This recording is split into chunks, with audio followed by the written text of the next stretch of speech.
Don't touch my baby boy. Stay away from him. অতর্কিতে পেছনে ঘুরল জিসান, ঠোঁটের আগায় তীর্যক হাসির রেখা ঝুলিয়ে কৌতুক স্বরে বলল, গানটা এখনো আছে, চিন্তা নেই। এখানে আসার আগে খুব উৎপাত করছিল, তাই সামান্য ড্র্যাগ পুশ করে দিয়েছি। জিসানের কথায় দুচোখ ছলকে উঠল এরিসের। মুখ ফুটে কিছু বলে ওঠার আগেই হাতের ইশারায় ওকে থামিয়ে দিল জিসান। হেয়ালি স্বরে উলচে বলল, খুব বেশি না, 1 সিসি মাত্র, তাই বিয়ে করে ঘুমাচ্ছে। আগামী কয়েকদিন ঘুম থেকে উঠবে বলে মনে হয় না আর। কণ্ঠস্বর ধরে এলো এরিসে, তবু শান্ত গলায় বলল, ওকে সাইডে রেখে কথা বল জিসান। ও আমার রক্ত, অংশ আমার। ওর শরীরে একটা আঁচড় দিলেও তোকে এখানেই পুঁতে ফেলবো আমি। পারবে না। ছোট্ট করে উত্তর দিয়ে নিজের আসনে গিয়ে গা এলিয়ে বসলো জেসান। ক্রিসটাকে পাশে রেখেই বলল, বলেছিলাম না এত সহজে মারতে পারবে না আমায়। দেখলে তো কেমন এক ধাক্কায় পিছিয়ে গেলে ফটাফট। তারপর পেছনে দণ্ডায়মান অদ্ভুত পোশাকধারী তীরন্দাজ আদিবাসীটাকে ইশারা করে বুবুক জানোয়ারের মতো বলে উঠল, ওর 2 হাত বেঁধে ফেলো, আমার সামনে এমনভাবে বসিয়ে দাও যাতে আর উঠে দাঁড়াতে না পারে। মনিবের বিপদ সংকুল মুহূর্তেই কোথা থেকে যেন ছুটে আসে বোঝো, তবে এরিসের কাছাকাছি আসার আগেই ফাঁদ ফেলে আটকে দেওয়া হয় তাকে। অস্থির অপারক হিংস্র জন্তুটাকে গভীর চোখে পর করে ঠোঁট বাঁকায় চুসান। এদিকে বিপদ আসন্ন জেনেও ছেলে সুরক্ষায় কলের পুতুলের মতো স্তব্ধ হয়ে রইল এরিস। ইভান যা যা অনিষ্ট অনিবার্য সবকিছু হতে দিল নিজের সঙ্গে। সেই জের ধরে একটা সুচালো তীর এসে আকস্মাৎ বিদ্ধ করলো তার ডান পা। মাফিয়া বস কেঁপে উঠলো একটু, কিন্তু মাথা নত করলো না। পরপরই আরো একটা তীর এসে গেঁথে গেল তার বাম পায়ের মাঝখানে। এবার আর ধরে রাখা সম্ভব হলো না, শরীরের ভার না চাইতো ধীরে ধীরে ভাঁজ হয়ে গেল পা দুটো। হাঁচু গেড়ে বসে পড়ল সে মেঝেতে, ঠিক চেসানের মুখোমুখি। সঙ্গে সঙ্গে আরও দুটো লোক এসে মোটা শেকলে পেছনে থেকে বেঁধে ফেললো তার 2 হাত। জিসান পায়ে তুলে বসলো, এবার এদিক ওদিক ঘাড় ফুটিয়ে গভীর স্বরে হিসিসাল। নাও, পারফেক্ট। তারপর ধীরে ধীরে বলতে আরম্ভ করলো নিজের আত্মকাহিনী। রাতের অন্ধকার আর নিস্তব্ধতা বিদীর্ণ করে অশ্বরবের মধ্যে ভেসে এলো জিসানের কর্কশ ধ্বনি। আমি জাস্টিন ওয়াল্টার, বাঙালি বংশোদ্ভূত এক ব্রাজিলিয়ান। ঠিক বাঙালি নই অ্যাকচুয়ালি, আমার মা বাঙালি। আর ওই যে সামনে দাঁড়ানো হাদাটা, ও আমার যমজ ভাই জিসাদ ওয়াল্টার। আমার বর্তমানে বিভিন্ন সময় জিসান রোলটাও ওই প্লে করে আসলে। এদিক আঙুলের ইশারা সদৃশ্য চেহারা মানুষটিকে ইঙ্গিত করলো জিসান। এরিস এক পলক আদো আদো দৃষ্টিতে তাকিয়ে রইল, তাকাতে পুনরায় প্রসঙ্গে ফিরে এলো সে। থেকে তোমার আর আমার বিরাট মিল আছে অবশ্য, তুমিও অবৈধ আর আমিও। এই একটা কথা যা এরিস কখনো শুনতেই পায় না। মাথায় খুন চেপে বসে ওর, চোয়ালে পেশি শক্ত হয়ে উঠছে, ভেতরে পিশাচটা ক্রোধের তোড়ে দানবের মতো ঘরচায়। কাটাছাড় রক্তাক্ত ছোট ফুঁড়ে বেরিয়ে আসে অশ্রাব্য কিছু কালে, অথচ তার দু চোখ নিজের অস্তিত্বের সুরক্ষায় উচকে। হাত দুটো ধাতব শিকল দিয়ে বাঁধা হলেও হৃদয় তার কৃতিত্বের অদৃশ্য শিকলে আবদ্ধ, যা চাইলেও কোনোদিন ভাঙা যায় না। অজ্ঞতা তাতে তৎ পেছে নিজেকে সংবরণ করে বাক্য ছুঁল সে। নিজেকে আমার সমকক্ষ দাবি করা বন্ধ কর। You are just a pathetic nobody. জবান সংযত করো মাফিয়া বস, আমি এখানকার রাজা, the real tomato prince. In your dream bastard. কথাটা বলতেই এরিসের মুখের উপর আছড়ে পড়ল ন্যানচ্যাকের তীব্র কষাঘাত। নাসারন্ধে আর ঠোঁটের কোণ ফেটে নিঃসৃত হলো তাজা রক্তের স্রোত। সেই মুখ ভর্তি রক্ত নিয়েই জিভের জগায় গাল ঝেলল মাফিয়া বস। নিঃশব্দে বিস্তৃত হেসে উপহাসের স্বরে আওড়াল, তুই তো দুর্বল, তাই আমাকে দুর্বলতা দিয়ে বশ করতে চাইছিস। পুরুষ হলে রাজার বেশি যুদ্ধ করতিস। বিপরীতে ঠোঁট বাঁকালো জেসান। নিজের পায়ের রোবোটিক সিস্টেম অন করে ভ্রু উঁচিয়ে গর্ব নিয়ে বলল, মানব শরীরের চেয়ে কয়েকগুণ বেশি শক্তিশালী আমার এই পা। Don't under estimate me mister mafia boss. S আবারও হাসল। সেই হাসিতে খেলে গেল অব্যক্ত কিছু সূক্ষ্ম পেশর, যা বুঝতে সময় লাগলো না জিসানের। স্বীকৃতি করে সহজে প্রতিউত্তর করল সে। You know what, I am impressed. মৃত্যুর মুখে দাঁড়িয়ে কোনো আলফা যদি এভাবে হাসে, তার চেয়ে আকর্ষণীয় আর কিছুই নেই। Trust me, you look so much more handsome than before. How about আমি তোমায় আরেকটু রক্তাক্ত করি? কপরতায় চোখ ছোট ছোট করে ফেলো জেসান। তখন বেসমেন্টের গুপ্ত সিঁড়ির দিকে থেকে ভেসে এলো একের পর এক জোরালো পদধ্বনি, সেই সঙ্গে অবিশ্রান্ত গোলা বারুদের বিকট আওয়াজ। এরিসকে আরেক দফা আহত করতে গিয়েও থেমে গেল উদ্যত হাত। গ্রীবা উঁচিয়ে সামনে দৃষ্টিপাত করতেই দেখতে পেল শয় শয় মাফিয়া গার্ডের নির্ভীক অবস্থান। সকলে একযোগে এক ভঙ্গিমাদে অস্ত্র তাক করে আছে জিসানের পানে। এরিস না তাকে সতর্ক হলো, হাত তার শিকলে আবদ্ধ, তাই চোখের ইশারা নিষেধাজ্ঞা আরোপ করলো। কণ্ঠ ভেদ করে নিঃসৃত হলো কঠোর আদেশ, স্টপ রাইট নাও। শত্রুর সম্মুখে পরাজিত মাফিয়া বস, অথচ তার কণ্ঠের দাপটে স্তব্ধ হয়ে গেল গোটা বেসমেন্ট। থমকালো পদক্ষেপ, অতঃপর আবদ্ধ তর্জনী আর মাধ্যমার সঞ্জিতে পিছিয়ে যাওয়ার ইঙ্গিতপূর্ণ হুকুম।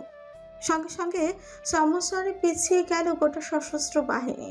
চামড়ার বুটের আওয়াজ থেমে যেতে পৈশাচিক তৃপ্তে হেসে উঠল জেসান। স্টেলারের ঘুমিয়ে থাকা অবুজ অসহায় প্রাণটার দিকে চেয়ে অভিভূত স্বরে আওড়ালো, wow, no surprise, you are the son of a bloody beast. পর মুহূর্তে চোয়াল শক্ত করে নির্দেশ আরোপ করল সে, অস্ত্র নামাও। জীবন্ত মূর্তির ন্যায় স্তব্ধ হয়ে দাঁড়িয়ে রইল সব। মাফিয়া বস ব্যতীত অন্য কারো আদেশে এক চুলো নড়ে না তারা। স্বয়ং প্রেসিডেন্ট হলেও একই নীতি প্রযোজ্য। সেখানে জিসান থাক তুচ্ছ কিট। সাইকোটা তখন তীক্ষ্ণ দৃষ্টিতে ইয়াসকে পর্যবেক্ষণ করছে, কোনরূপ বাক্য ব্যয় ছাড়াই গড়ে তুলেছে অদ্ভুত হুঁশিয়ারি। তার সেই অশুভ প্রহেলিকা দৃষ্টি অনুসরণ করে দুহাত মুষ্টিবদ্ধ করে সংযত হলো এরিস ইউভান। কণ্ঠ ফুঁড়ে বেরিয়ে এলো আরেক দফা অপ্রত্যাশিত আদেশ, ডু ইট। ধনুকধারী আদিবাসীগুলো পেছন থেকে তীরে নিশানা করতেই পোশাক সিলমোহর লাগানো মাফিয়া স্নাইপারগুলো তাদের অস্ত্র নামিয়ে নিল, যেন লিডারের সুরক্ষায় তারা নিবেদিত প্রাণ। তেমন করেই একে একে বসে গেল হাঁটু গেড়ে। সঙ্গে সঙ্গে মোটা শিকলের বাঁধনে আটকে দেওয়া হলো তাদের হাত। গোটা পাইথন প্যারাডাইস এখন জিসানের সামনে নত যেন। ব্যাপারটা বেশ উপভোগ করছে সে। নিজেকে এবার সত্যি আন্দাজ ওয়ার্ল্ডের সবচেয়ে বড় গডফাদার মনে হচ্ছে তার। মাফিয়া বসের জীবদ্দশায় যা কখনো কেউ পারেনি তা সে করে দেখিয়েছে আজ। এরিস আসলে ঠিকই বলতো, মাফিয়াদের দুর্বলতা থাকতে নেই। যতদিন সে অনুভূতিহীন পাথর হয়ে বেঁচেছিল ততদিন তার ধ্বংসের হাতিয়ারও ছিল দুষ্প্রাপ্য। পরিস্থিতির আয়ত্তে সহসা নিজের কথায় ফিরে গেল জেসান। চারিদিকে চোখ বুলিয়ে তৃপ্ত গলায় বলে উঠল, আমার বাবাকে মারা উচিত হয়নি তোমার মাফিয়া বস। হ্যাঁ বাবা, কপাল বেঁকে গেল এরিসের। ছুট নেড়ে কথাটা উচ্চারণ করতেই আগ্রাসী হয়ে প্রত্যুত্তর করল জেসান, হ্যাঁ বাবা, বাংলাদেশের বিখ্যাত ব্যবসায়ী অ্যাপোলো খান ওরফে অ্যাপোলো ওয়াল্টার। ব্যবসায়ী খ্যাতি আর সমাজসেবকের মুখোশের আড়ালে তার ছিল আলাদা এক চরিত্র, আলাদা এক জগৎ। এই সাম্রাজ্য, এই টেরোরিজম সবকিছু ছিল আমার বাবার। অ্যাকচুয়ালি সুইট ডেমন বৈশিষ্ট্যটা বাবা থেকে পেয়েছি। বাবাই আমার আইডল, তাই না জিসাদ? জিসানের দিকে ভয়ার্ত চোখে চেয়ে কলের পুতুলের মতো মাথা নাড় অদূরে দাঁড়িয়ে থাকা সেই সদৃশ্য যুবক। গত 24 ঘন্টা ধরে ড্রাগ নেয়নি এরিস। বছর প্রচন্ড চাপে ছিঁড়ে যাচ্ছে তার মস্তিষ্ক। শরীরের প্রতিটি স্নায়ু কোষ অসহ্য যন্ত্রণে ফেটে পড়ছে, দাবানলের মতো জ্বলছে ভেতরটা। বাহ্যিক শরীর থরথর করে কাঁপছে, দৃশ্যপট ক্রমশ ঝাপসা হয়ে আসছে তার। এমত অবস্থায় মনে পড়ে গেল সেই রাতের দৃশ্য, যেদিন ঈশানীকে উত্ত্যক্ত করার দায়ে নিজ হাতে কুড়াল দিয়ে কুপিয়ে নির্মম মৃত্যু দিয়েছিল এক বয়োজ্যেষ্ঠ লোলুপু হায়নাকে। মারার পরে সবুজে ফেলে নিশ্চিহ্ন করেছিল তার লাশ। তার মানে ওটা জিসানের বাবা অ্যাপোলো ওয়াল্টার ছিল। দুয়ে দুয়ে বেশ ভালোভাবে চার মিলে গেল। ব্যাপারটা ভাবতেই ব্যঙ্গাত্মক ভঙ্গিতে হেসে ওঠে এরিস। ঝাপসা চোখে চেয়ে বলে, তার মানে বাবার মৃত্যুর প্রতিশোধ নিতে এসেছিস? Kind of. তবে তোমার বই আমার মেইন টার্গেট এরিস ইউভান। ওকে আমি মারবই। She is my everything. ও না বাঁচলে আমিও বাঁচবো না। That's my point. ওকে মারলে বাবার মৃত্যুর প্রতিশোধ আপনা আপনি নেওয়া হয়ে যাবে আমার। বাট একটা জিনিস ভেবে দেখেছো কখনো? মেয়েটা একটা কোল্ড ব্লাড ফিশ। ও ইনোসেন্ট সাজার নাটক করে সবসময়, কিন্তু আসলে ও একটা বিচ। ওর জন্যই কিন্তু তোমার আজ এই অবস্থা। মাফিয়া বস এরিস ইউভান ভেঙে চুরবার হয়ে গিয়েছে শুধুমাত্র এই নীল চোখের ছলনায়। এবার শুধু নিঃস্ব হওয়ার অপেক্ষা। ডাইনি ও একটা। ওর চোখ দুটো আসলে প্রহেলিকা। এরিসের অগ্নিদৃষ্টি অবলোকন করে বাক্য শেষ না হতে মাঝপথেই থমকে গেল জেসান। এরিস দৃষ্টি তুলে বজ্রতৃপ্ত গলায় বলল, ওর সাথে কিসে এত শত্রুতা তোর? আছে, অনেক শত্রুতা আছে। ওর সবচেয়ে বড় ভুল ছিল আমাকে রেখে তোমায় পছন্দ করা। কত বড় স্পর্ধা! আমি ওর জন্য কি না করেছি, তারপরেও। কি করেছিস? এরিস খুব কৌশলী সময় অতিবাহিত করতে চাইল, কোনোরূপ ভাবান্তর না করে সেই কথার জের ধরেই বলতে আরম্ভ করলো জিসান। বহু বছর আগে এক আষাঢ়ে আধারি রাত্রে রাঙামাটির কোনো এক পরিত্যক্ত পাহাড়ি জঙ্গল অতিক্রম করে সীমান্ত পাড়ি দিচ্ছিল একদল আমাজনীয় জঙ্গলি আদিবাসীর দল। ওরা মূলত সমুদ্রপথে এসেছিল। মাঝপথে জাহাজ ডুবে যাওয়ায় স্থানীয় বাড়িঘর লুটপাট করে গা ঢাকা দিলেও স্থল পথেই যাত্রা শুরু করেছিল নিজেদের গন্তব্যে। বাবা তখন সীমান্তে ছিল। সমাজসেবার নাম করে অতি সাবধানে সুরক্ষা দিয়েছিল আদিবাসীদের, কারণ সেই সময়ে পৃথিবী বিখ্যাত ব্লাড ডায়মন্ড ছিল তাদেরই কবজায়। তবে এদেশের সীমান্ত অতিক্রম করার আগেই বাংলাদেশের সেনাবাহিনীর হাতে আটক হয় তারা। ওই সেনাবাহিনী টিমের মধ্যে একজন ছিল ঈশানীর বাবা, পিটার উইলিয়াম। ঘটনার কালক্রমে পিটারের হাতে সে মূল্যবান রত্ন গিয়ে পৌঁছায়। ব্যাস, শুরু হয়ে যায় চোর পুলিশের অদৃশ্য লড়াই। পরের দিনই চাকরি থেকে অবসর নেয় পিটার। তার এই কাণ্ডে সন্দেহে পারদ প্রগাঢ় হয় সকলের। তবে উপযুক্ত প্রমাণ না থাকায় কেউ কিছু বলতেও পারে না। ওদিকে বাবা তো ওত পেতেই ছিল। ঘটনার পালাক্রমে তার আর বুঝতে বাকি থাকে না যে ব্লাড ডায়মন্ড আসলে পিটারের কাছেই রয়েছে। ফলস্বরূপ টার্গেট হয় পিটার উইলিয়াম। বাবার নজরে পড়া মানে আয়ুষ্কাল ওখানেই শেষ। যা হওয়ার তাই হলো। পার্বত্য চট্টগ্রাম অতিক্রম করার আগে জীবনে যদি ফুরিয়ে এলো তার। সেই কাঙ্ক্ষিত রক্তহীরক অবশেষে হাতে পৌঁছালো বাবার। শুধু ব্লাড ডায়মন্ডই নয়, তার পাশাপাশি পেল অগাধ অপরিরোধ্য ক্ষমতা আর গোটা আমাজন আদিবাসীর কাছে প্রভুতুল্য সম্মান। এরপর থেকে বাবা যা বলতো ওরা অন্ধের মতো শুধু তাই করত, কারণ ওদের বদ্ধ ধারণা রক্তহীরক যার, আমাজনও তার। গডফাদার হওয়ার যাত্রাটা তখন থেকেই শুরু।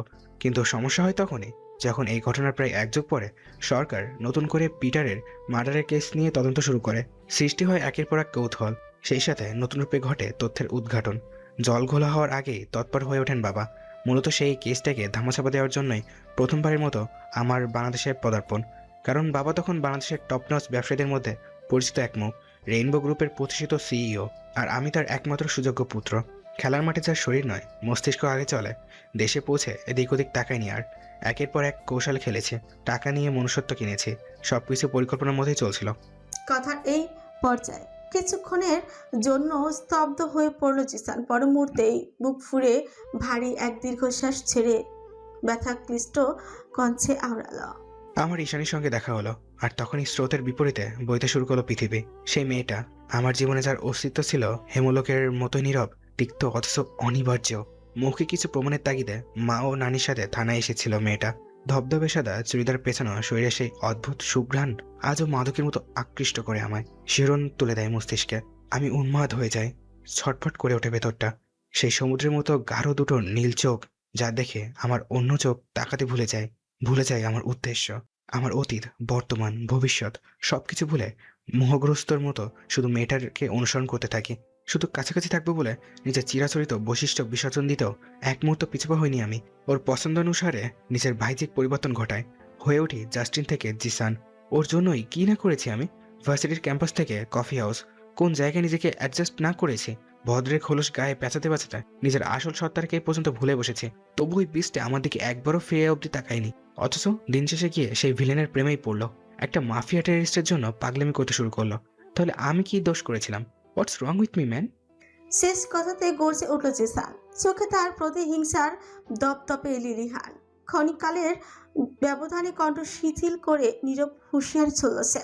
আমি ফিরে এসেছি এরিস ইউভান। প্রথমে তুমি আমার ভালোবাসার মানুষকে হরণ করেছ, আমাকে পঙ্গু বানিয়েছ, আমার থেকে ব্লাড ডায়মন্ড কেড়ে নিয়েছ, আমাকে সাম্রাজ্যচ্যুত করেছ, কেড়ে নিয়েছ আমার বাবার প্রাণ।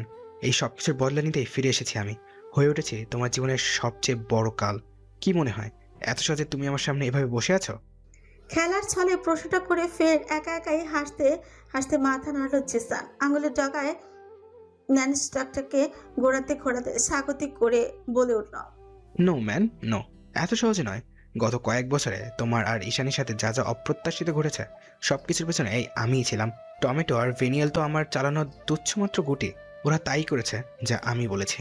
নয়তো টমেটো সেদিন পেন্ট হাউস ক্র্যাশ করে রাশিয়ান সুন্দরীকে টেস্ট করতে পারতো না। ওর মাথায় এত বুদ্ধি আছে বলে তোমার মনে হয়? We are just dealing everything together.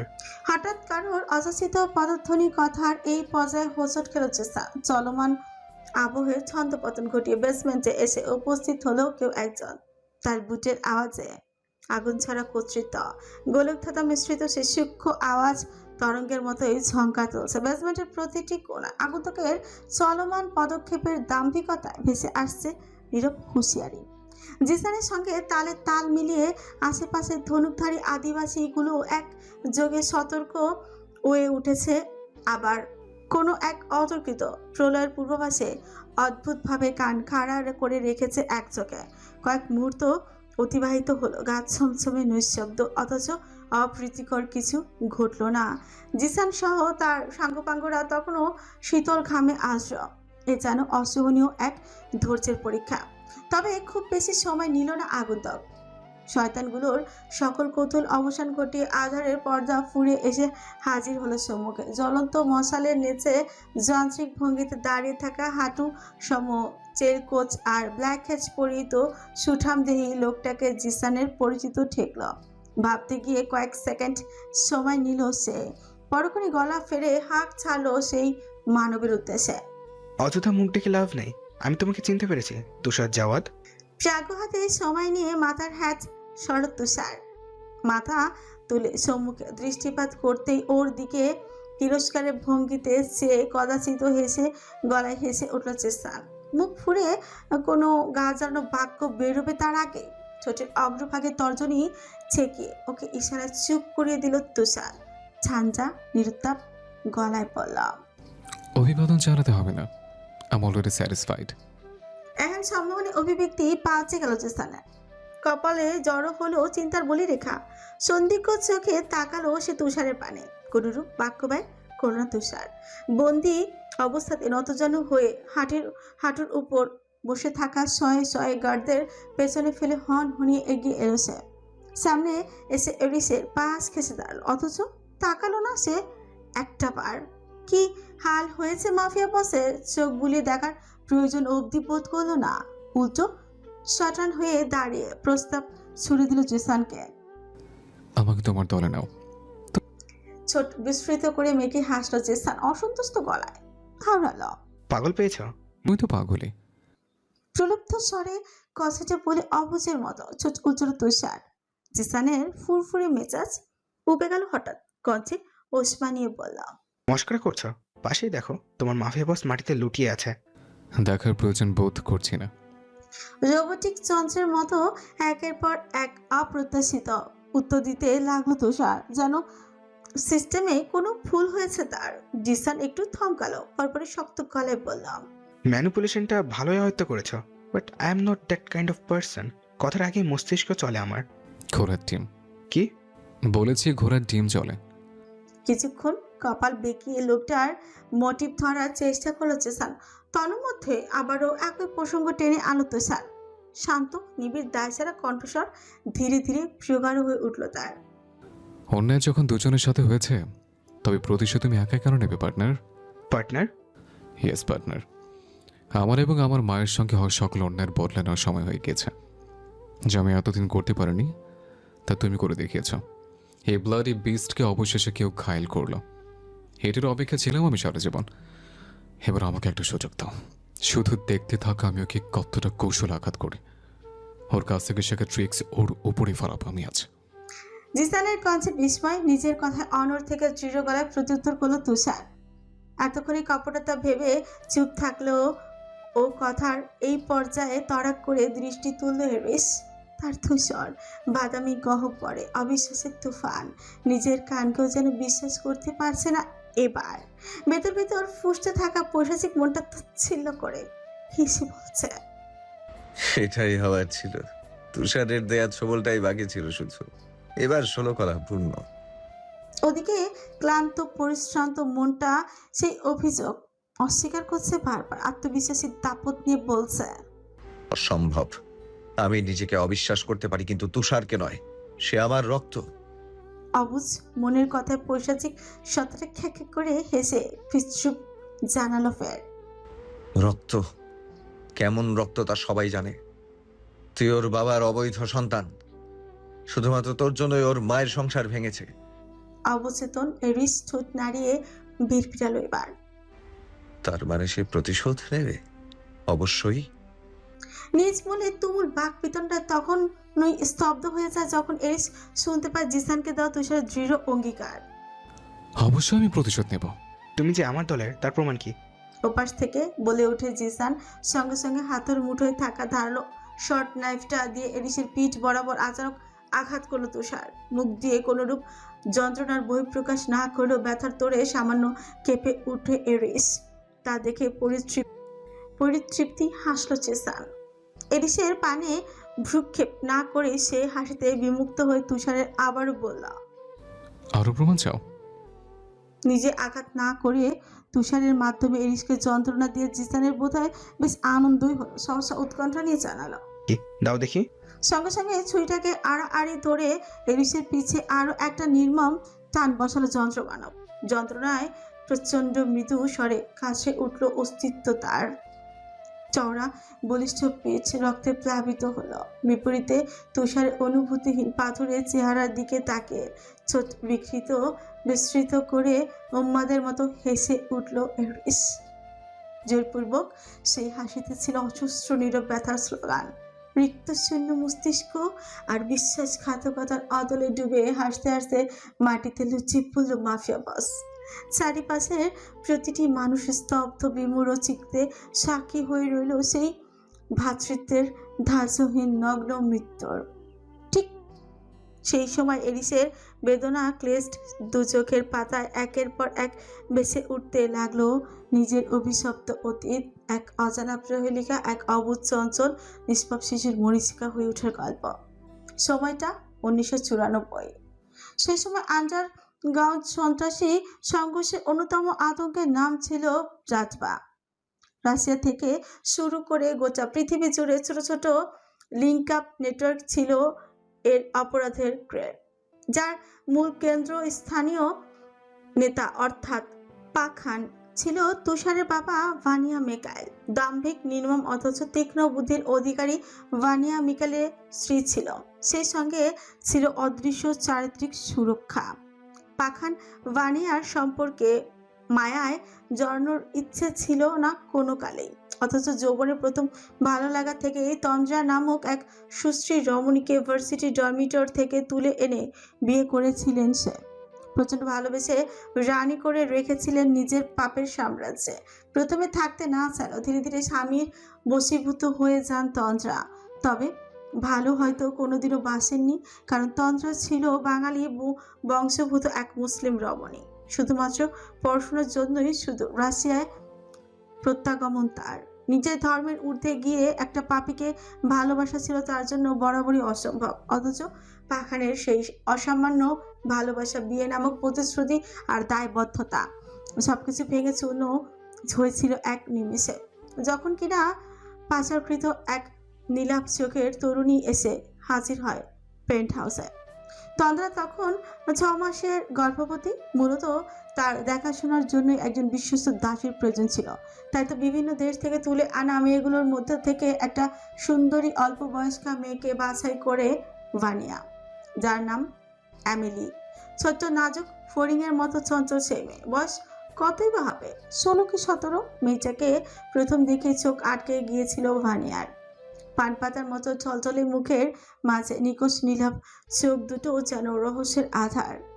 তাকালেই কেঁপে উঠছে বুক, বিগলিত হয়ে যায় মন। প্রথম অনীহা দেখালো ওই নীল চোখের মোহ থেকে নিজেকে সুরক্ষিত রাখতে পারেনি ভানিয়া। কোনো এক প্রকাণ্ড ঝড়ের রাতে নেশাগ্রস্ত হয়ে সে ঢুকে পড়ে অ্যামিলির ঘরে। তারপর যা হবার তাই হয়। বদ্ধ ঘরে চার দেয়ালে এমিলির করুণ আর্তনাদের তরঙ্গের মতো সুর তোলে। তবুও কেউ বাঁচাতে আসে না তাকে। নিজের ঘরে, নিজের বিছানায় আরামের ঘুম দুঃস্বপ্ন হয়ে ওঠে। তরুণীর রক্তে ভিজে যায় বিছানা। লোক চকুর আড়ালে সবার অজান্তে কয়লার মতো কালো পেন্ট হাউসে আরও একবার লেপটে যায় সেই ঘৃণিত ফাফাচার। ইচ্ছে ছিল সে রাতে পুড়িয়ে মেরে ফেলবে মেয়েটাকে, কিন্তু ভানিয়ার খাইস মিটে না। লুলুপু হায়নার মতন প্রতি রাতে ছিঁড়ে খেতে মেয়েটাকে। এভাবে কয়েক মাস কেটে যায়। দিন দিন এমিলির শারীরিক অবনতি ঘটে, যার চোখ এড়ায়নি তন্ত্রার। সহসা একদিন ভানিয়ার অনুপস্থিত ডক্টর মাধবেইকে ডেকে পাঠাইছে। ডাক্তার এসেই পরীক্ষা নিরীক্ষা করে যা জানান তা ছিল ভীষণ অপ্রত্যাশিত আর কষ্টের। মেয়েটা 3 মাসের অন্তঃসত্ত্বা। তন্দ্রার খুব দুঃখ হয় এই ভেবে না যে তার স্বামী প্রতারণা করেছে, বরং এই অসহায় সপ্তদোষীর জন্য কষ্টে বুক ভেঙে যায় তার। বাচ্চার কথা জানাজানি হলে মেয়েটাকে জ্যান্ত পুঁতে দেবে ওরা। সমস্ত বুদ্ধি খাটায় তন্দ্রা মাধবীকে চুপ করিয়ে। কয়েকদিনের মধ্যেই ভানিয়ার সবচেয়ে বিশ্বস্ত চর আন্দ্রের সঙ্গে বিয়ে দিয়ে দেয় এমিলিকে। ঘটনার এই পর্যায়ে এসে সবকিছু স্বাভাবিক হলেও হতে পারত যদি না ছেলে শিশু জন্মানোর কয়েক বছরের মাথায় ভানিয়া জানতে পারত এরিস তারই সন্তান। ধীরে ধীরে আন্দ্রেই এর মনে অসন্তোষ দানা বাঁধে। ছেলেকে সে মোটেই সহ্য করতে পারত না। তিল থেকে তাল খসলেই মা ছেলে দুজনের শরীরেই হামলে পড়ে অনিয়ন্ত্রিত প্রহার। কখনো হাত, কখনো বেল্ট, কখনো বা ভারী কোনো সরঞ্জামের বেত্রাঘাত। ছোট্ট সরল দুনিয়া না চেনা অরণ্য আক্রান্ত হয় ব্যথায়, জ্বর আসে তার। গোল গোল অবুঝ চোখ দুটো দিয়ে অসহায়ের মতো চেয়ে থাকে সে মায়ের পানে।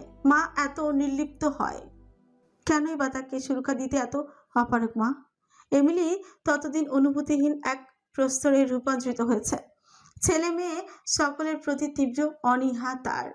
বিদ্বেষ এই দুনিয়ার প্রতি। নেই কোনো ভাষারে থাকার প্রচেষ্টা, আর না তো কোনো আগ্রহ। তার এই নিষ্ক্রিয়তায় স্বয়ং জীবন ধিক্কার দিয়ে যায় তাকে। অথচ জীবনের প্রতি তার কত সহস্র অভিযোগ, কত অব্যক্ত অনুযোগ, সবটাই এখন তার নির্মম ভাগ্যের লিখন। মিছে মিছে বেঁচে থাকা এক গতিহীন সত্তা তখন এমিলি, যার দুনিয়া বলতে 12 ফুটের অন্ধকারাচ্ছন্ন ঘর আর এক চিলতে বারান্দা। ওইদিকে তন্দ্রার জীবনে ঘোর অশান্তি। সে কিছুতেই তার ওইটুকুনি কোলের ছেলেকে জড়াতে দেবে না পাপাচারে। অথচ ভানিয়ার তখন উত্তরাধিকারীর প্রয়োজন, যে এই সাম্রাজ্য, এই প্যারাডাইসকে অন্তর দিয়ে লালন করবে, যার চোখে থাকবে প্রতিহিংসার তেজ, অন্তরের ক্ষমতার দাপট আর মস্তিষ্ক পৈশাচিক নির্মমতা। এরিস নামটা ওই দূর মহাকাশের বামন গ্রহের মতো অধরা হলেও কাজর তো তার জীবন ছিল অভিশাপ আর কলুষতার অরণ্যে ঢাকা। যদিও অরণ্য নামটা কেবল এমিলির মুখেই শোনা যেত। ছেলের ওই টুকটুকে ফর্সা রাসান মুখটা দেখলেই মন খারাপ হয়ে যেত তার। বুকের ভেতরে একটা নীরব ব্যথা পাথরের মতো চেপে বসত। সেই ব্যথা ক্লেষ্ট অন্তর নিয়েই ছেলেকে এই নামে ডাকত সে।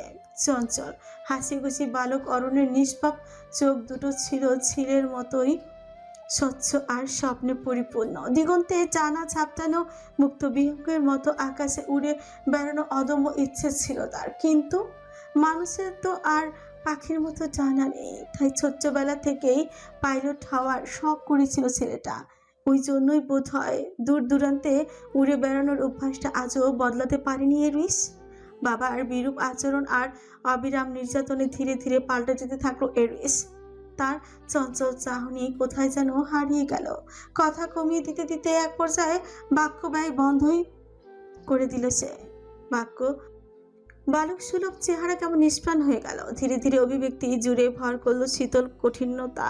আগে আন্দ্রেয়ের কাছে নির্যাতিত হলে কাঁদত সে, প্রহার করলে আকুল হয়ে ছেড়ে দেওয়ার জন্য মিনতি করত।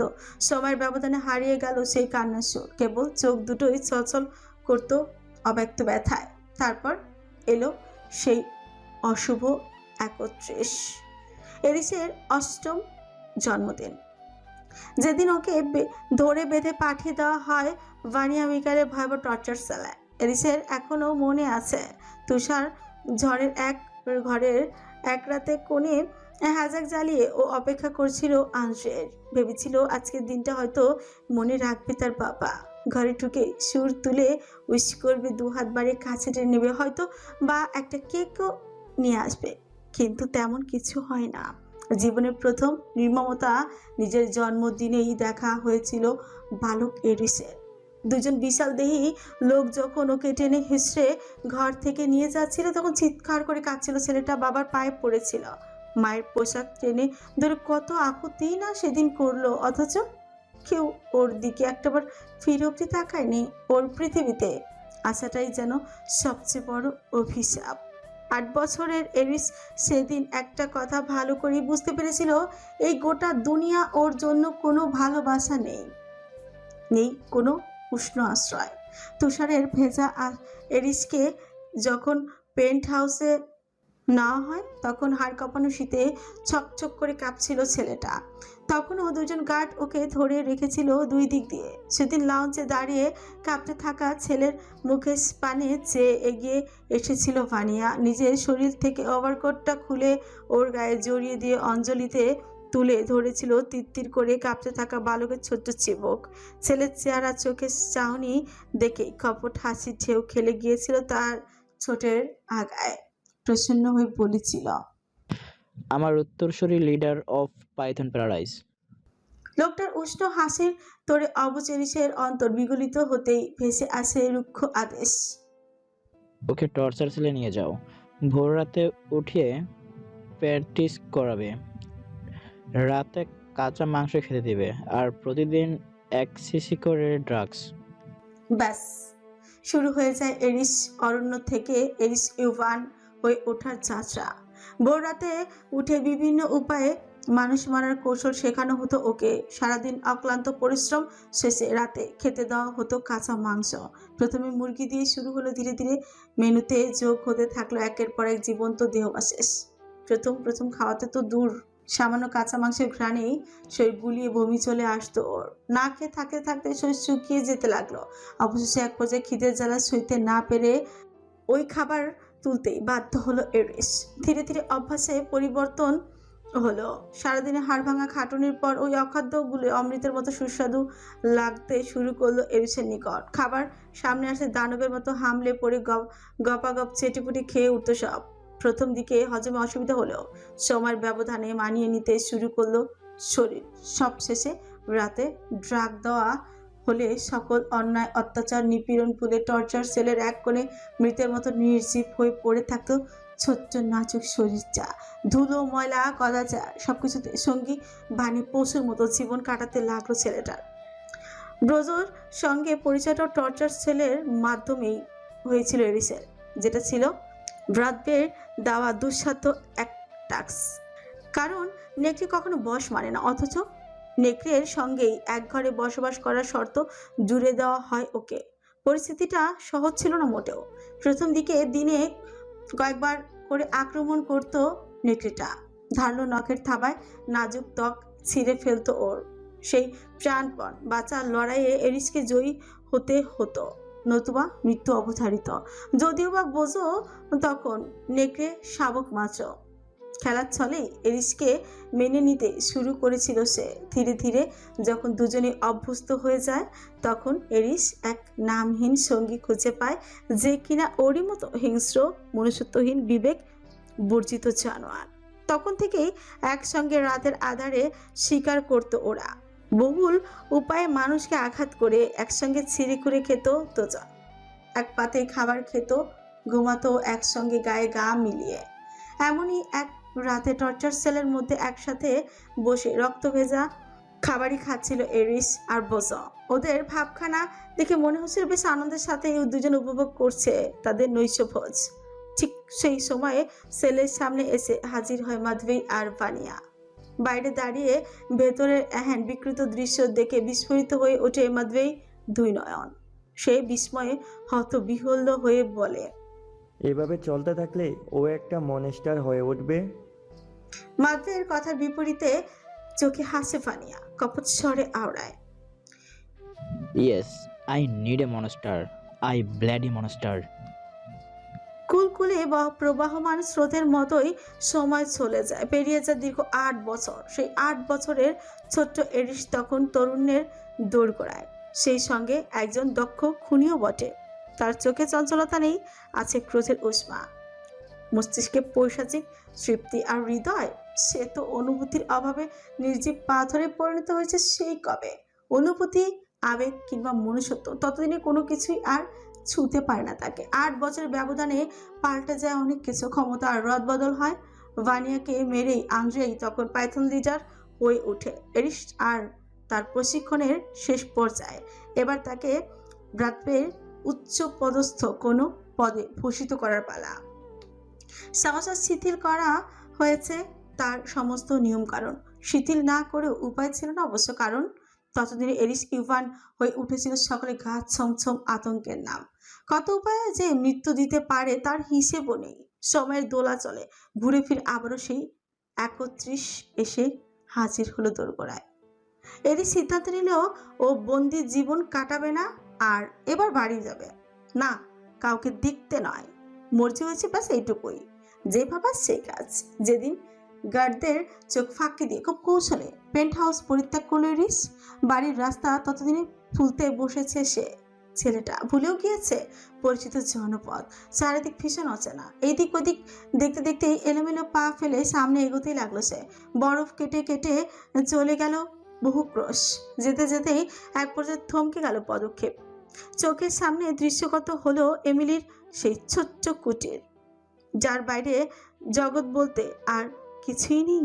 রমণীর কদাচিৎ শৈশব, নির্মম অতীত, জ্বরের ঘোরে অস্থির স্বরে কাতরাতে কাতরাতে চেতনাহীন রাত, সমস্ত কিছুই এক নিমিষেই মানসপটে ভেসে উঠল তার। অথচ রুক্ষ নির্জীব চোখ জোড়ায় জাগ্রত হলো না কোনো অনুভবের ছাপ, না তো কোনো দুঃখের ক্লেশ। আরমনি সে এগিয়ে গেল ঘরটার দিকে। অবশ্য তখনও যদি জানতো ভেতরে তার জন্য কতটা নৃশংস নির্মমতা অপেক্ষা করছে, তাহলে বোধহয় রাস্তা থেকেই ফিরে যেত এরিস। ফিরেও তাকাতো না এদিকে। প্রাপ্তবয়স্ক এরিস হলে বোধহয় তাই করত, কিন্তু তরুণ এরিস পারদর্শী হলেও সুদক্ষ ছিল না। হৃদয়ের কোথাও একটা তখনও চিমচিমে আশার আলো ফুটেছিল বোধহয় তার। হয়তো জন্মদাত্রী জননীকে একটা নজর দেখার লোক, তা না হলে আজকের দিনেই কেনই বা এই বাড়িতে পা রাখতে হবে ওর। মন মস্তিষ্কের নিবিড় দ্বন্দ্ব নিয়েই বাড়ির দিকে এগিয়ে গেল এরিস। কয়েক পা এগিয়ে যেতেই ভেতর থেকে বেঁচে আসা অসহনীয় আত্মচিৎকারে কর্ণ কুহুর বুধ হয়ে গেল তার। থমকালো গতিপথ। পরের কয়েক সেকেন্ডে কানের ভেতর শো শো আওয়াজ ছাড়া কিছুই শুনতে পেল না আর। এরিসের রুক্ষ চোখ সতর্ক হয়ে উঠল। কান খাড়া করতে অনুধাবন করলো ভেতরে একজন নয় অনেকজন আছে। উৎকণ্ঠায় জ্বলে ওঠা এরিস কোনো কিছু না ভেবেই ছুটে গিয়ে জোরালো পদঘাতে ভেঙে ফেল দরজাটা। আর ভেতরে গিয়ে যা দেখলো তাতে পায়ের তলার মাটি সরে গেল তার। একজন দুজন নয়, একাধিক নরপশু মিলে একসঙ্গে ওর মা আর নাবালিকা বোনটাকে নিয়ে নগ্ন উল্লাসে মেতে উঠেছে ওরা। ইতিমধ্যে ওর বোনের রক্তে থই থই করছে মেঝেটা। এমন এক মাহেন্দ্র ক্ষণে এতগুলো বছর পর মায়ের সঙ্গে চোখাচোখি হতে বোবা প্রাণীর মতো চোখ সরিয়ে নিল এরিস। এমনি তখন যন্ত্রণা ছটফট করছে। হায়নার দল পারলে ছিন্ন ভিন্ন করে ফেলে তার শরীরটা। সেই অবস্থাতে দু হাত জোর করে এরিসের নিকট মিনতি করে ওঠে জননী তার। আমাদের বাঁচাও, দয়া করে আমাদের বাঁচাও, ওরা আমার মেয়েটাকে শেষ করে ফেললো, পায়ে পড়ি তোমার, বাঁচাও আমাদের। শেষবারের মতো পাথরের হৃৎপিণ্ডে তীব্র এক কষাঘাত অনুভূত হয় এরিসের। আগ্নেয়গিরি অগ্নুপাতের মতোই আকস্মাৎ দাউ দাউ করে জ্বলে ওঠে মস্তিষ্ক। এক মুহূর্ত সময় অতিবাহিত করে না সে মানব। ছুটছে গিয়ে একের পর এক চেনে সরায় হায়না গুলোকে, এক একটাকে চেপে ধরে বুকের উপর হাঁটু গেড়ে বসে মাথার রিভলভার তাক করে ছুড়ে দেয় বজ্রধ্বনি। কে পাঠিয়েছে তোদের?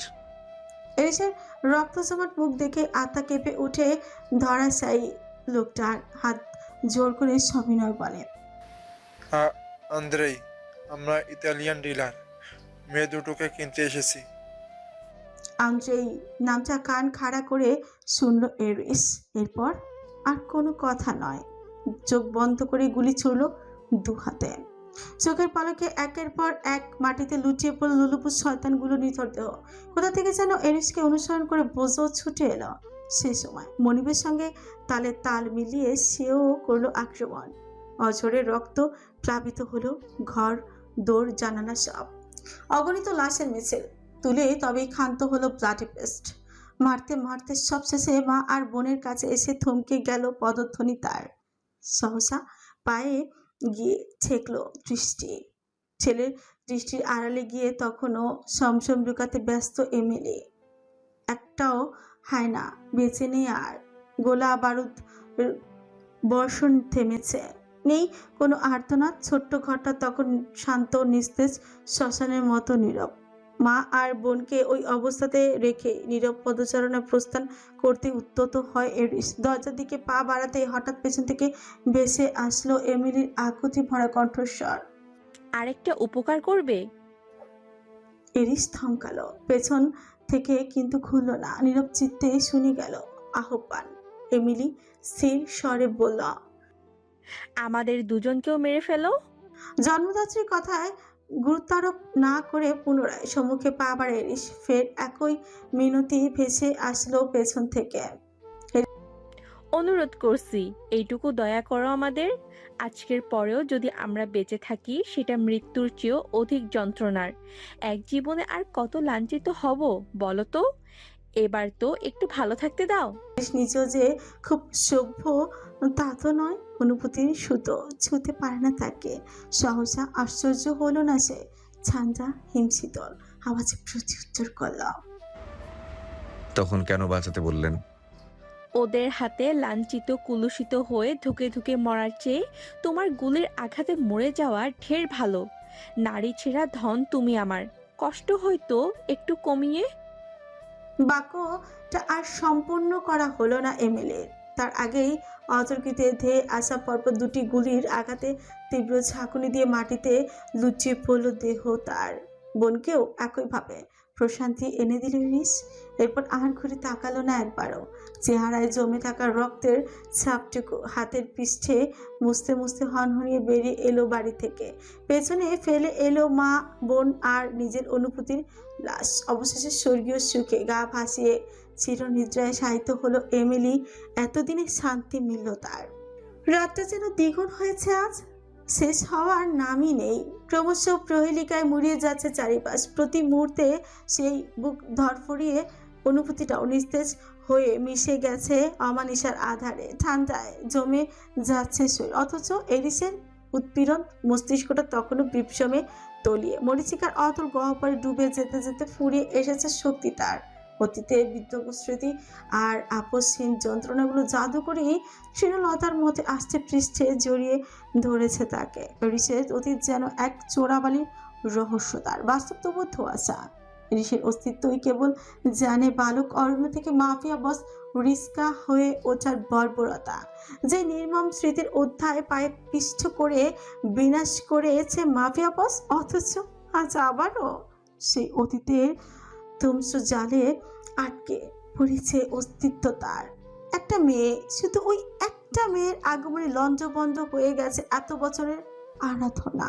ভেঙে গেছে স্মৃতির বাঁধ।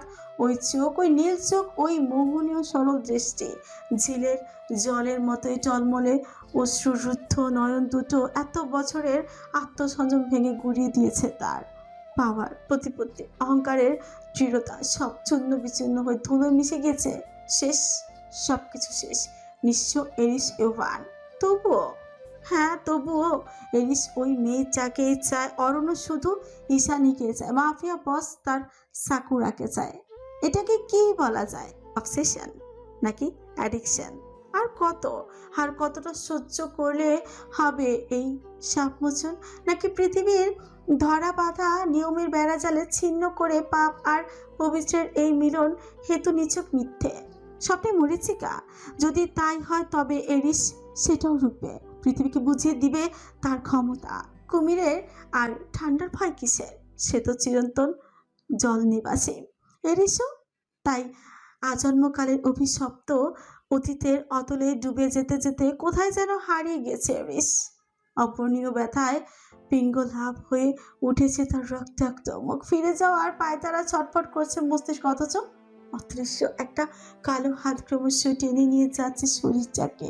একটু একটু করে তুলে যাচ্ছে সে মরীচিকায়, যেখানে আলো নেই, বাতাস নেই, কোথাও কারো অস্তিত্ব নেই। এরিসের দম বন্ধ হয়ে এলো। একটুখানি অক্সিজেনের তাড়নায় তারপর করতে করতে হঠাৎই রুদ্ধ হয়ে এলো শ্বাস প্রশ্বাস। মরীচিকার মতোই ধীরে ধীরে অদৃশ্য হয়ে যেতে লাগলো শরীর তার। ঠিক সেই মুহূর্তে আকস্মাৎ কর্কশে গোঙানির আওয়াজে ভাবনার অতল থেকে ছিটকে বেরিয়ে এলো এরিস। হাঁপড়ের মতো নিঃশ্বাস ফেলে আলতো নড়েচড়ে উঠল সে। ব্যথায় জর্জরিত শরীর, মাথার নিচে রক্তের জোয়ার, সবকিছু উপেক্ষা করে আধো আধো চোখ খুলতে দৃষ্টির সীমানায় ভেসে উঠল ঝাপসা দুটো অবয়ব। চোখের পাতায় নিভু নিভু পলক ছেড়ে আরেকটু ভালোভাবে খেয়াল করতেই বুঝলো অতর্কিত বেদনায় কাতরাচ্ছে জিসান। তার ঠিক সম্মুখে মুখোমুখি দণ্ডায়মান তুষার, যার আক্রমণাত্মক দুর্ধর্ষ হাত আটকে আছে জিসানের বাঁকানো কিবায়। বড় সাইজের একটা ড্রাগ ভর্তি সিরিঞ্জ সাইকোটার ঘাড়ে গুজে দিয়ে চুপচাপ দাঁড়িয়ে আছে সে। কয়েক মুহূর্ত নীরবে অতিবাহিত হলো। আস্তে আস্তে ঠোঁট বিস্তৃত হলো তুষারে। সিরিঞ্জের সবটুকু ড্রাগ জিসানের শরীরে পুশ করতে করতে ধ্বনিত হলো তার ঝাঞ্ঝা নিরুত্তাপ কণ্ঠস্বর। Let me introduce myself, Tushar, the mastermind Tushar. আমি ম্যানিপুলেট করি না, আমি শুধু বোঝাপড়া করি। অ্যারিস ইউভানের শক্তি আমি। তুষার জাওয়াতকে বাইরে রেখে অ্যারিস ইউভানকে শেষ করার ইচ্ছেটা একটু বেশি বাড়াবাড়ি হয়ে গেল না? এই মুহূর্তে কথার চালের ছক্কা হাঁকানোর মতোই সামর্থ্য নেই জিসানের। সহসা হুঙ্কার ছেড়ে নিজের আদিবাসী সৈন্যদের আক্রমণের আহ্বান দিল সে। গডফাদারের আদেশে চারিদিক থেকে অস্বাভাবিক বিকৃত উলুধ্বনি বাজে হই হই রই রই করে ছুটে এলো সব। বিপরীত প্রান্তে তখন অশনি সতর্কতা। কোনো কিছুর ইঙ্গিত না দিয়েই আচানক গুলি ছুড়ে দুটো গার্ডের হাত থেকে শিকল খুলে দিল তুষার। ঘটনা এত দ্রুত ঘটলো যে কয়েক সেকেন্ডের জন্য স্তব্ধ হয়ে গেল মাফিয়া গার্ড। পরে মুহূর্তেই যন্ত্রমানবের ইশারা একযোগে উঠে দাঁড়ালো সব। হাত বাঁধা অবস্থাতেই প্রস্তুতি নিল আক্রমণের। শরীরের প্রতিটি শিরায় উপশিরা উচ্চ ক্ষমতা সম্পূর্ণ ড্রাগের আধিক্য, অঙ্গ প্রত্যঙ্গ সব অস্বাভাবিকভাবে বেঁকে যেতে লাগলো জিসানের। হুড় মুড়িয়ে মেঝেতে পড়ে গেল হাতের কাছের ফ্রিজটা। হঠাৎই মানুষরূপী জম্বির ন্যায় আচরণ করতে লাগলো সে। অসহ্য যন্ত্রণায় দানবের মতো গজাতে গজাতে প্রথমবারের জন্য পিছিয়ে গেল সে কয়েক কদম। ঠিক সেই মুহূর্তে ফাঁদের বেড়া জাল ছিন্ন করে দীর্ঘ এক লাফে বেরিয়ে এলো বোঝা। তার শক্ত দাম্ভিক পদক্ষেপে আকস্মাৎ থরথর করে কেঁপে উঠল পাথরে মেঝে। চারিদিকে তীক্ষ্ণ দৃষ্টি ফেলে সামনে এগোতেই জন্তুটার রক্তিম চোখ আর লকলকে জিহ্বা ভেদ করে বেরিয়ে আসা ষড়যন্ত্র দেখে ভয়ে আতকে তটস্থ হয়ে গেল সব। অন্য হয়ে এইদিক সেদিক ছুটতে লাগলো ব্রাজিলিয়ান আদিবাসীর দল।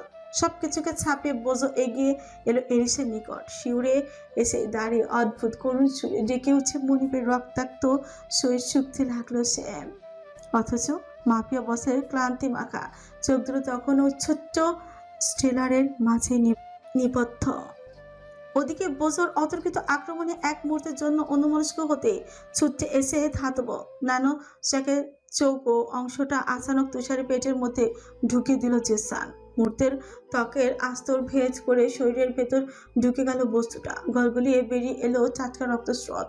হকচকে উঠল যন্ত্রমানব। নান জ্যাকটাকে প্রতিরোধ করার প্রয়াসে রুদ্ধ হাতে ছেলে শরৎ জেসানকে। এ পর্যায়ে এরিসের কপাল বেঁকে গেল। তরতর করে সজাগ হয়ে উঠল মস্তিষ্ক। সমস্ত শারীরিক পীড়া ভুলে ধীরে ধীরে ওঠার চেষ্টায় মরিয়া হয়ে উঠল সে। ওইদিকে ন্যানোচ্যাকটাকে দু হাতে দিয়ে চেনে ধরে এলোমেলো গতিতে পিছিয়ে গেল তুষার। ছলছলে ব্যথা রুদ্ধ চোখ তুলে সম্মুখে দৃষ্টিপাত করতেই কদাচিৎ স্বরে গা কাঁপিয়ে হেসে উঠল জেসান। দত্তের মতো হাসির ঝংকারে চারিপাশ কেমন থমথমে হইল। হাসতে হাসতেই তুষারের আশ্চর্য দৃষ্টিপানে তাকিয়ে কুটিলতায় ভ্রু নাচালো চোট। সে চোট নেড়ে আওড়াল। ঠান্ডা মাথায় চালটা তুমি ভালোই দিয়েছিলে master mind, but one mistake. যন্ত্রণার নীলাভ বর্ণ ধারণ করেছে তুষারের মুখ, তবুও তাতে তৎ পিছে সন্দিগ্ধ চোখে চেয়ে রইল সে। এ পর্যায়ে রাগে চোখ মুখ শক্ত হয়ে আসে সাইকোটার। বিবাদে সে আঙুল বুলিয়ে আত্মস্বরে কুকিয়ে এসে উঠল সে। ইস, এখনো জ্বালা করছে।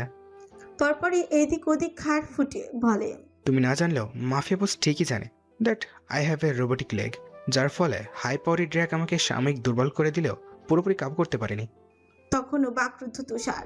শ্বাস টেনে তোলার মতো ক্ষমতা নেই তার। অনর্গল রক্তক্ষরণে শারীরিক শক্তি লোপ পাচ্ছে ক্রমশ। অগত্যা উপায়ন্ত না পেয়ে এরিসকে আড়াল করে মেঝেতে বসে পড়ল সে হাঁচু ভেঙে। জিসান নিঃশব্দে হাসলো। উৎসের সেই বিস্মৃত অটুট রেখে পা চেনে চেনে এগিয়ে গেল ইয়াসের নিকট। পদ্মের মতো কোমল চোখ দুটো একটু একটু নড়ছে। বোধহয় ঘুম ভাঙছে তার। তা দেখে ছোট্ট স্টোলারের দিকে মুখ বাড়িয়ে চোখে কোণে পৈশাচিক তৃপ্তি নিয়ে হিসিয়ে আবার হচ্ছে সান। এত শীঘ্রই জেগে উঠছো যে? তোমার ড্যাডি আর আঙ্কেলকে হারিয়ে দিয়েছে, এবার কি তুমি আমার সাথে লড়বে? আমি লড়বো। পেছন থেকে ভেসে আসা অতর্কিত এক নারী কণ্ঠের দাপটে আচানক ঘাড় ঘোরাচ্ছে সান। মশালের জ্বলন্ত আলোয় দেখা মিলল এক রমণীর অগ্নিমূর্তির, যার অভাব জুড়ে অদ্ভুত তেজস্বী ভাব। চোখ দুটো যেন রহস্যের আধার। দুর্বোধ্য সেই রমণী কয়েক কদম এগিয়ে আসতে ঠোঁটে চেপে বিদ্রুপ হেসে উঠেছে সান। এরিস আর তুষারকে চোখ দিয়ে ইশারা করে কৌতুক স্বরে বলে, দেখতে পাচ্ছ কারা বসে আছে এখানে?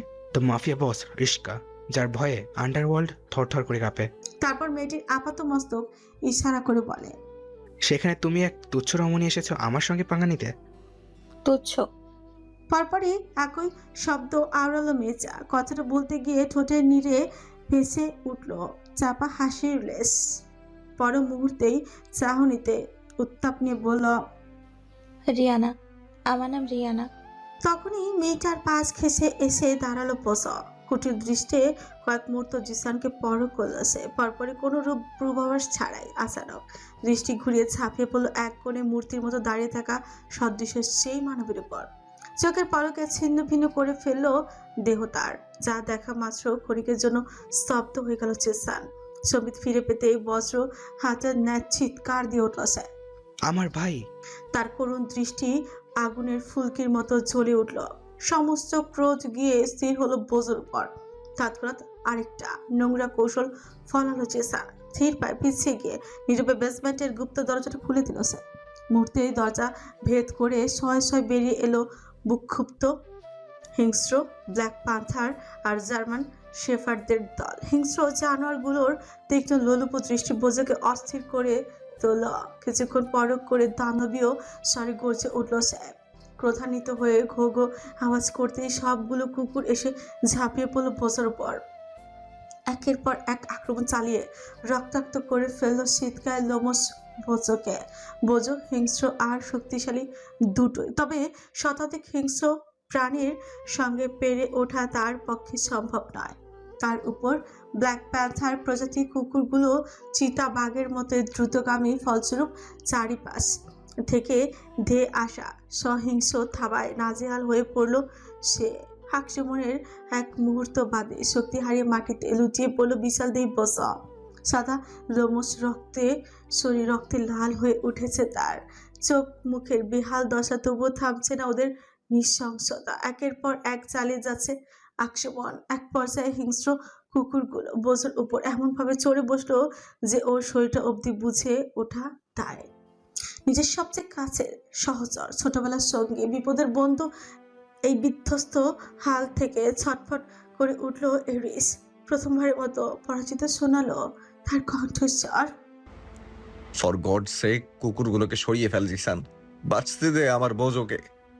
প্রত্যুত্তরে জিসান দাঁত বের করে হাসল, নিষ্প্রিয় কণ্ঠে জবাব দিল, ভাইয়ের মৃত্যুর প্রতিশোধ নিব না তা কি করে হয়? এই মুহূর্তে আমার হাত দুটো খোলা থাকলে বিশ্বাস কর হৃৎপিণ্ড ছিঁড়ে আনতাম আমি তোর। মাফিয়া বস রুদ্ধশ্বাসে কথাটা বলতে নিটল পায়ে ওর দিকে এগিয়ে আসে জিসান। ঘাটটাকে সামান্য কাত করে বিগলিত এসে জবাব দেয়, যদি আমিও একই কাজ করি তাহলে কেমন হয়? কথাটা বলতে ওপাশ থেকে গুলি ছোড়ে রিয়ানা। ছুটে আসা বুলেটের সংঘর্ষে ছিন্ন ভিন্ন হয় ধাতব শেকলের বাঁধন। সঙ্গে সঙ্গে গা ছেড়ে উঠে দাঁড়ায় এরিস।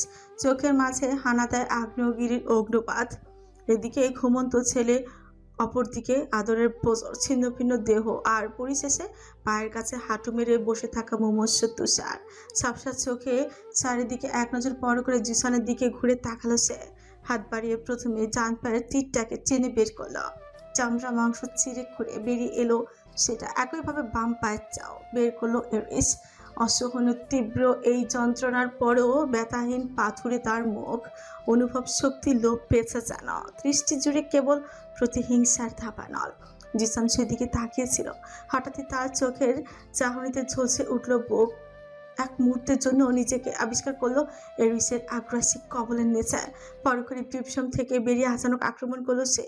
পারদর্শী হাতে নেন চ্যাকটাকে ছুঁড়ে দিতেই শান্ত, শীতল, অথচ অপ্রতিরোধ ভঙ্গিতে সেটাকে রুখে দিল মাফিয়া বস। জোরালো হাতে ঘুরিয়ে এনে শয়তানটাকে কবজি বন্দি করতে নিজেকে নিজের রোবোটিক পা দিয়ে এরিসের হাঁটু বারবার পদাঘাত করল জিসান। আহত এরিস পিছিয়ে গেল, খুলে দিতেই বাধ্য হলো হাতের বাঁধন। জিসান পিছনে ঘুরে আবারও একই ভঙ্গিতে আঘাত করবে, ঠিক তখনই কোমরের ফাঁক থেকে বের করলো তরল জাতীয় কিছু একটা। জিসানের মুখের উপর ছুঁড়ে মারল রিয়ানা। সঙ্গে সঙ্গে ওই অবস্থাতে ঠান্ডা বরফের মতো জমা হয়ে শক্ত হয়ে গেল তার মুখ। এতক্ষণে তুষার এরিস একযোগে দৃষ্টি ঘোরালো রিয়ানার পানে। সে অবস্থাতে তীক্ষ্ণ স্বরে বিড়বিড়িয়ে স্বাগতিক করলো তুষার। Liquid nitrogen. যে কোনো কিছুকে জমিয়ে বরফের মতো শক্ত বানিয়ে দেয়। দুই ভাইয়ের আশ্চর্য দৃষ্টির মুখোমুখি হয়ে বিন্দুসম ভাবাবেগ দেখা গেল না রিয়ানার মাঝে। তার অভিব্যক্তি দুর্বোধ্য, চাবুকের মতো ধারালো, দৃষ্টি জুড়ে সাহসী তৃপ্তি। কোনোরূপ বাক্যব্যয় ছাড়াই বাম হাতে চাপাতিটা ছুড়ে দিল এরিসের নিকট। দক্ষ হাতে সেটাকে ক্যাচ হলো মাফিয়া বস। তারপর অশনি প্রলয়ের মতোই এক পা করে এগিয়ে যেতে লাগলো নিষ্ক্রিয় জিসানের নিকট। ওদিকে অন্য হাতের রিভলভার দিয়ে আদিবাসীদের আক্রমণ প্রতিহত করতে করতে রিয়ানা এগিয়ে গেল তুষার নিকট। ওর মুখোমুখি হয়ে বসে নির্লিপ্ত গলায় বলল, টেক আ ব্রেথ। শ্বাস টেনে হতাহতের মতো তাকে রইল তুষার। ঠিক তখনই ওর পেঁচে থেকে ন্যানস্যাকের অংশটা চেনে বের করলো রিয়ানা। ঘটনার আকস্মিকতায় প্রকম্পিত হয়ে উঠে মানবের ব্যথাগ্রস্ত শরীর। দাঁতে ধর চেপে নাত সংবরণ করলো তুষার। পারল না চোখের চাহনি দিয়ে আদিবাসী মেয়েটাকে ভস্ম করে দিতে। তীব্র ব্যথাটা খানিক কমে এলেও কিয়ৎক্ষণে নীরবতা ভেঙে হুঁশিয়ারি ছুড়ল সে। Don't touch me. এই মুহূর্তে টাচ না করলে তোমার মৃত্যুর আশঙ্কা রয়েছে, so I can't hear you. জোরপূর্বক হেসে প্রতিউত্তর করলো রিয়ানা। তুষার চুপ করে বলল, মানুষকে বাঁচানোর দায়িত্ব নিয়েছে বুঝি? আমি শুধু বাঁচাই না, মারিও। কথাটা বলতেই হঠাৎ অন্যমনস্ক হয়ে গেল রিয়ানা। পরপরই ভাবনা থেকে বেরিয়ে জিসানের দিকে এক পলক নজর বুলিয়ে এক হাতে তুষারের ক্ষত স্থান চেপে ধরে অন্য হাত দিয়ে একটা বোতলের ছিপি টেনে খুলল সে। অতঃপর হাত সরিয়ে সেখানটা অ্যালকোহল ঢালতে ঢালতে বলল, আমি প্রতিশোধ নিতে এসেছিলাম, নেওয়া শেষ, অতএব আর কাউকে মারার প্রশ্নই ওঠে না। প্রতিশোধ? নিষ্পৃহ গলা পিড়পিড়াল তুষার। রিয়ানা আর জবাব দিল না। মোটা গজের সাহায্যে ক্ষতটাকে ব্যান্ডেজে মুড়িয়ে দিয়ে দায়সারা গলায় বলল, হয়ে গেছে। কথাটা বলেই রিয়ানা সরে যেতে তুষারের দৃষ্টি প্রগাঢ় হয়ে উঠল। বিদ্যুৎ স্পৃশের ন্যায় সে তাকিয়ে রইল সম্মুখে। তুষারের হতাহত দৃষ্টি অবলোকন করে রিয়ানা নিজেও ঘাড় ঘোরালো চোখেতে। আর যা দেখলো তাতে নয়ন বিস্ফোরিত হয়ে উঠল তার। ওদের থেকে কয়েক হাত দূরেই শয্যাশায়ী আজ মরা জিসানের উপর ঝুঁকে ক্যাটারি দিয়ে মাংস কাটার মতো ছাস করে ওর বুকের পাঁজর প্রতিটি হাড় পাতি কাটছে এরিস।